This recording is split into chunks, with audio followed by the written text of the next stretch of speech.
Hello everybody, my name's Tim, and today I'm going to be demonstrating the power of the M1 chip in a Mac Mini while animating inside of Blender using the ARM64 version of Blender. I'm going to be comparing that with a Dell laptop using the AMD Ryzen 7 4700U with Radeon 10 graphics. It's an 8-core machine, very comparable. A lot of people like to compare these two chips, the M1 and the Ryzen 7 4700U with the M1 chip. I don't know why, because honestly, from my experience, they're nowhere near comparable in performance. The Dell has a 32 gigabyte RAM system, and it's running at 3200 megahertz. You can see right here. And it is hooked up to a LG Ultrafine 4K monitor. The reason why it's going to say cloned right here is because I'm actually mirroring the display off a Blackmagic Design recorder, so it's going to be cloning that, and that's the second one running at 1920 by 1080, and the LG is actually running at 3840 by 2160 right there. So you can see it's going to be comparable when I'm running, comparing the Dell to the Mac M1. So let's get started. Okay, I'm going to come down here, open up Blender, and I'm going to be using the exact same file for both systems. One's just copied over onto the other machine. Go up here to File, Open, M1 Animation Test, Open, and here we go. We have two characters on the screen right now because I never have been able to animate two characters from at least DAZ Studio. These are both DAZ Studio characters with multiple shape keys on each one. If you look at this one, you have I would say 115 shape keys, 120, and this one the exact same amount. It's very heavy, a very heavy rig to run and everything. Like I said, though, the reason I'm running two characters, or showing two characters, is because I've never been able to animate two characters on the same screen and able to hit my target frame rate of 30 frames per second. I like animating at 30 because it allows me to just double when I need to get it to 60 or 120 when I want to, slow down a scene without having to do that 24p conversion, which you can do, but this just allows me to, and I like the look of 30 a little bit better when animating versus live action, when it's almost a must that you use 24 frames per second. Okay, this doesn't matter, the 3840 by 2160, that's just output. But yeah, I'm going to also show you that I have Simplify on, which it's at 0 for my viewport right there.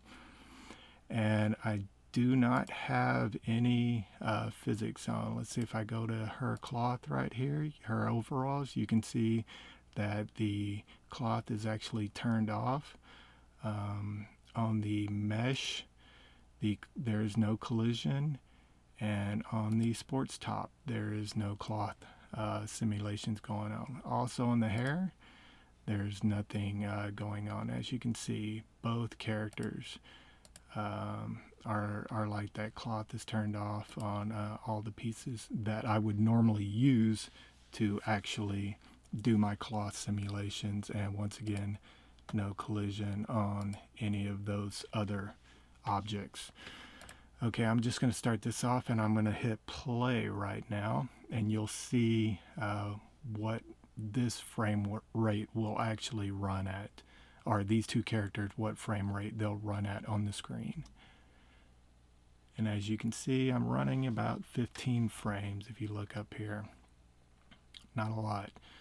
Okay, what I normally have to do to even get here, let's just back it up, because it's no matter what I do in this situation, it's not going to animate two characters at 30 frames per second on this system right here. So I'm just going to remove the pop sword and gun right there, and I just focus on this character.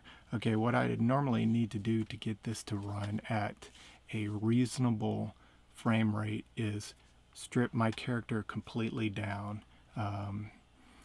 No top, no overalls, and definitely no hair. And let's just turn off the rig right now so you can see it. And once we do that, you'll see that we're hitting 25 frames per second right now. That's still not hitting my target rate that I like over here at 30 frames per second.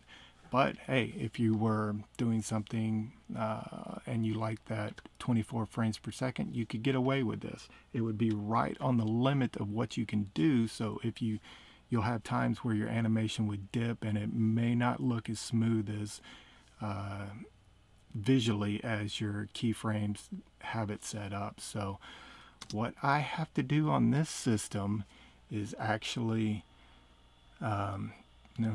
yeah, you can hear the fans kicking on now just from it playing that little bit of animation right now. This machine is not liking that. What I have to do is for this machine is actually turn this mesh off and already have a copy of the mesh that with everything that I've had before on there. What I've done with this mesh is actually remove which it doesn't matter because I have simplify on, but remove the subdivision, and most importantly, I've removed all those shape keys.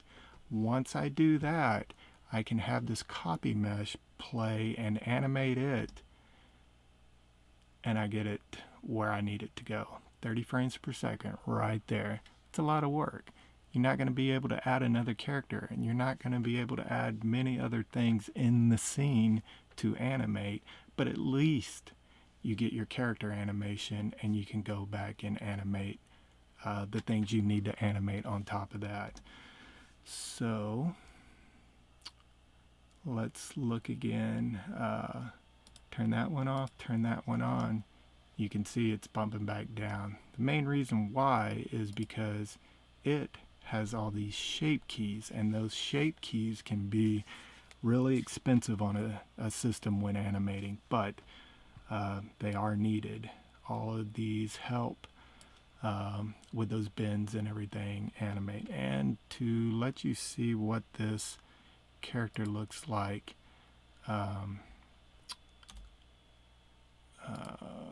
mesh wise, you can see that it's your normal dad's character. You know, it's got some it's got a good amount of vertices, but nothing overly heavy. All right, let's go back and go to object mode. Now, if I was to do something like turn off simplify, you can see that turning off simplify and having that subdivision on there of just one level,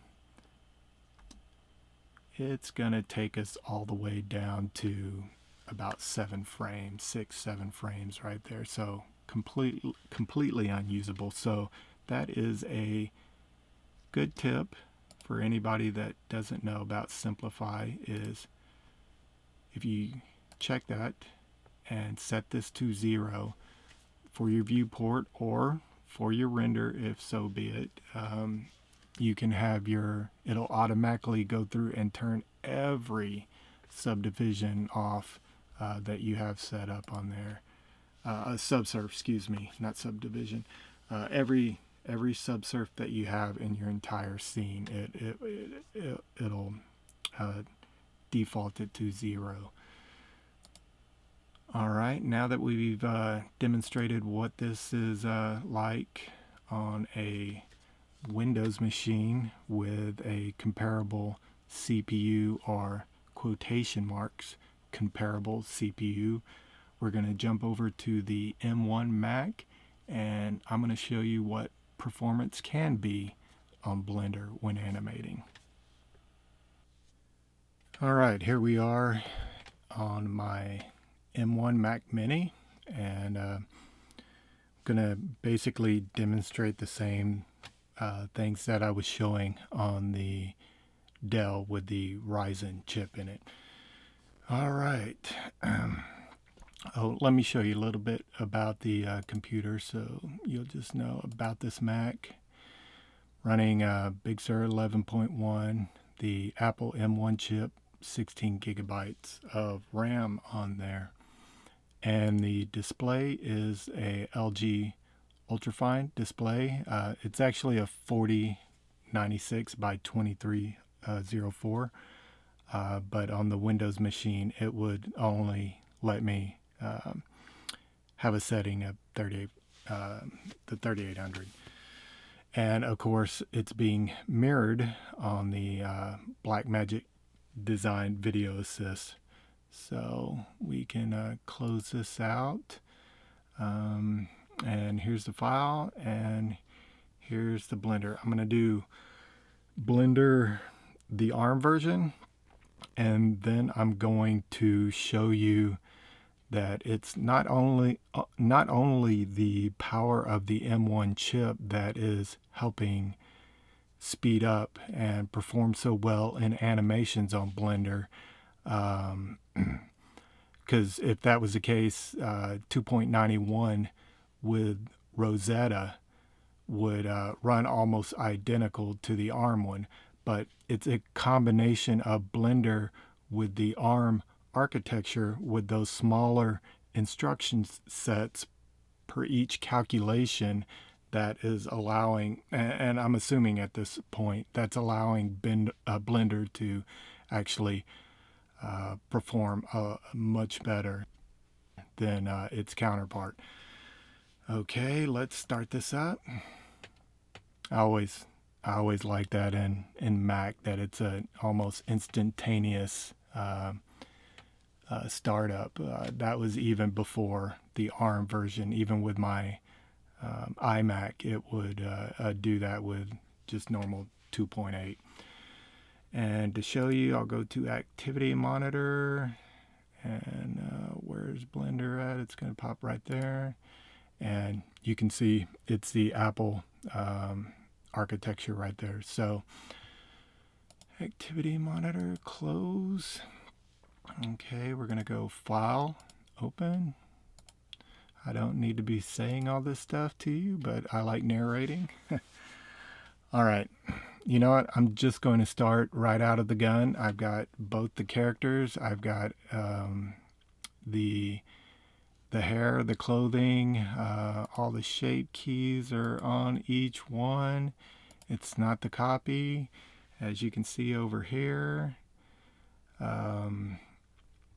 It's actually same thing. Simplify is on.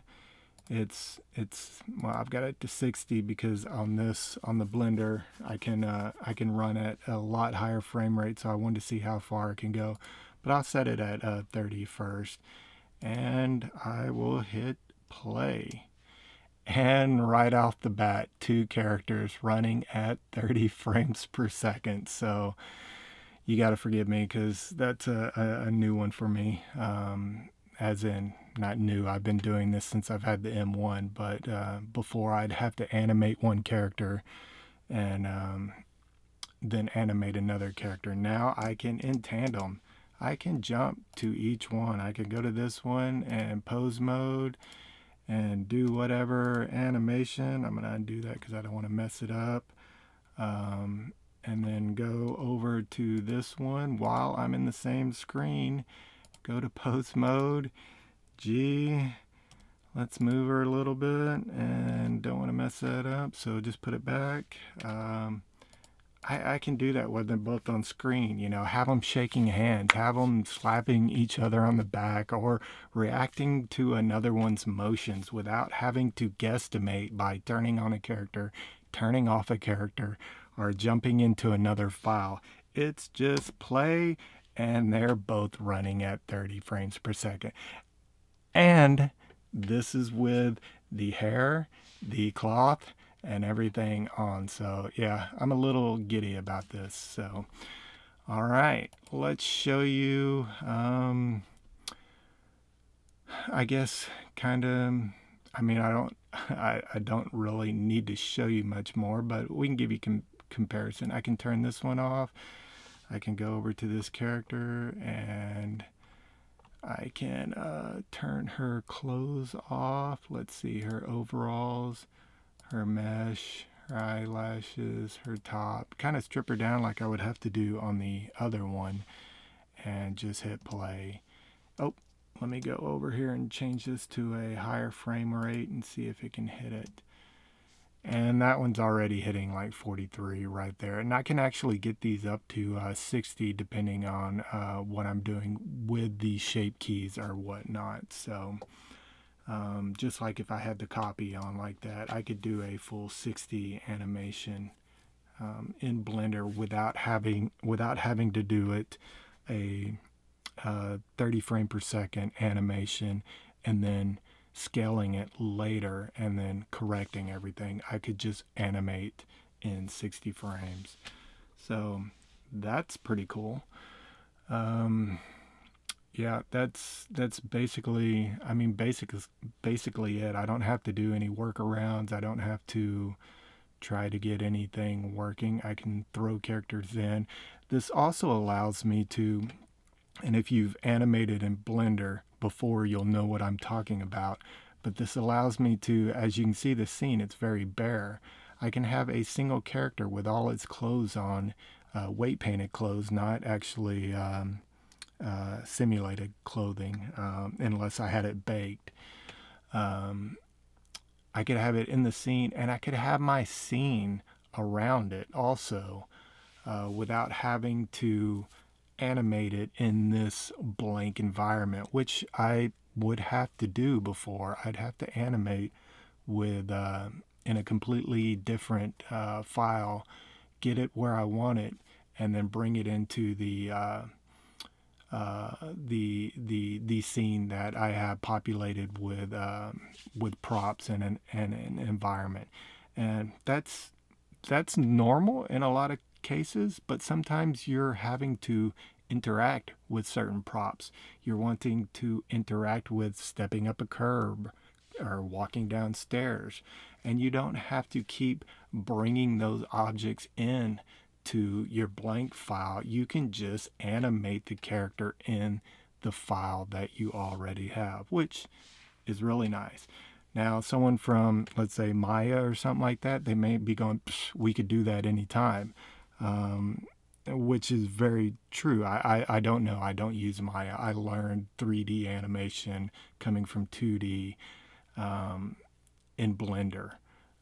So Blender is what I know for animation, and this is, it's animation. It's getting better, and it's improving in Blender all the time. You're getting more frames per second each time, but it's still it can be a struggle with heavy rigs and things like that.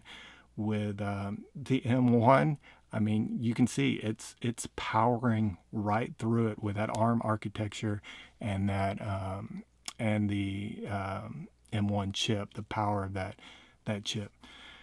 Now, none of this is a whose computer is bigger, who's measuring contest. It's basically to show that Apple's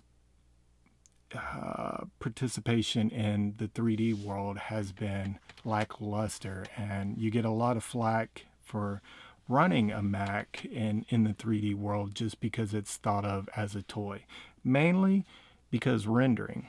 And I've never really understood that, because you can spend days, weeks, months. I've heard people spending years on a single scene or project, or a year, and spend all that time where they're working in the computer or in the DCC itself, building, sculpting, animating, and needing the best fill at that point, and then complain about a render taking 2 minutes longer than the other one. You spent 2 months on a project, and you want the actual environment that you're working in, your everyday life, to be smooth, to be fast, to do all that stuff. That's where you save the time. You don't save the time in rendering. Well, in animation you do, but most people who are rendering animations, lengthy ones, aren't even rendering on their system. They're rendering offline somewhere, Amazon or one of the render farms, something like that, which is what I do. So the lack of rendering speed on a Mac isn't a concern for me. It's my everyday use, and by far, the M1 beats anything I've done on a Windows machine in my everyday use in magnitude. Even when I'm doing my cloth sims, it's probably twice as fast as what I've done on two different Windows machines that I've tried out before that were considerably good machines. So yeah, rendering versus everyday use. Give me everyday use and the speed there versus 2 minutes faster on a render. Now, that doesn't mean that I wouldn't like it. Of course I would. I would like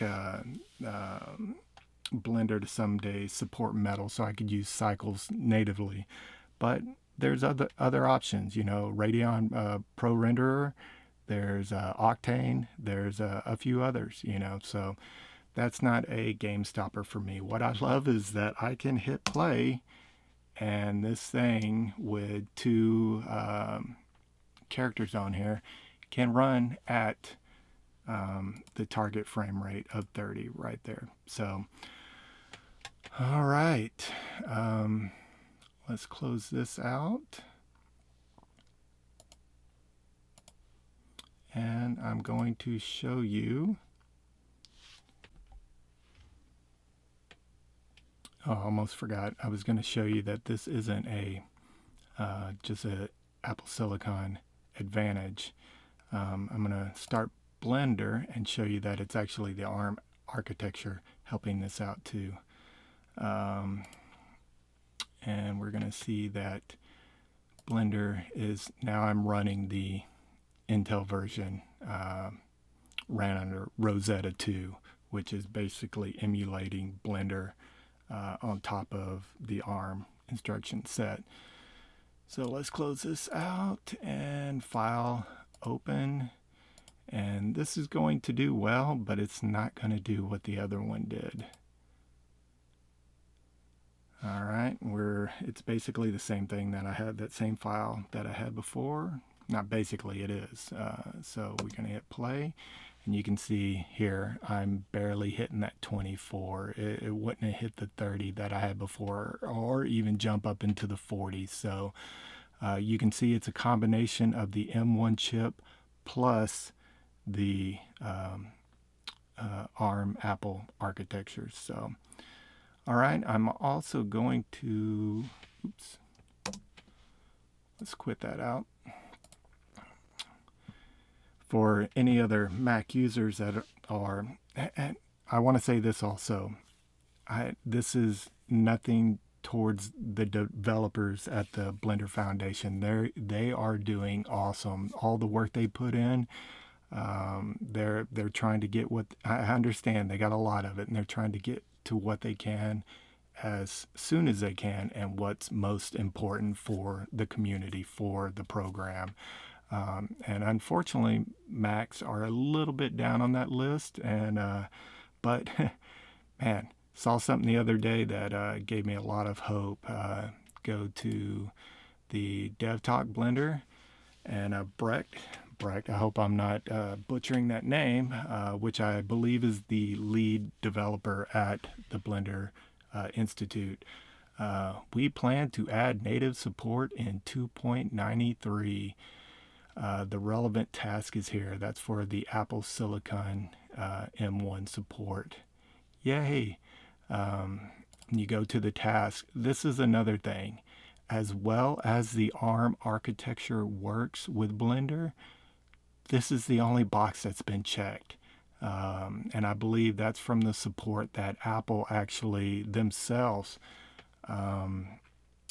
ported over Blender to the ARM architecture. And I believe this is assigned to Stefan Werner. And you can see there's all these other things to do before the ARM64 version of Blender is up and running comparably to the normal Intel version. So all we can hope for and hope to see is even more improvements.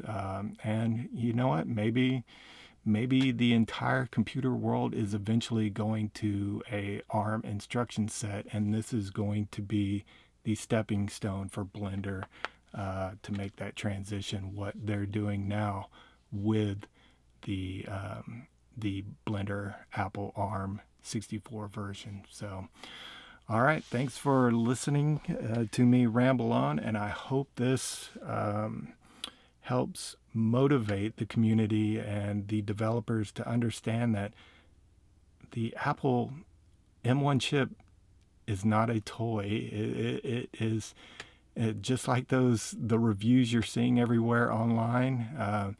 That's not BS.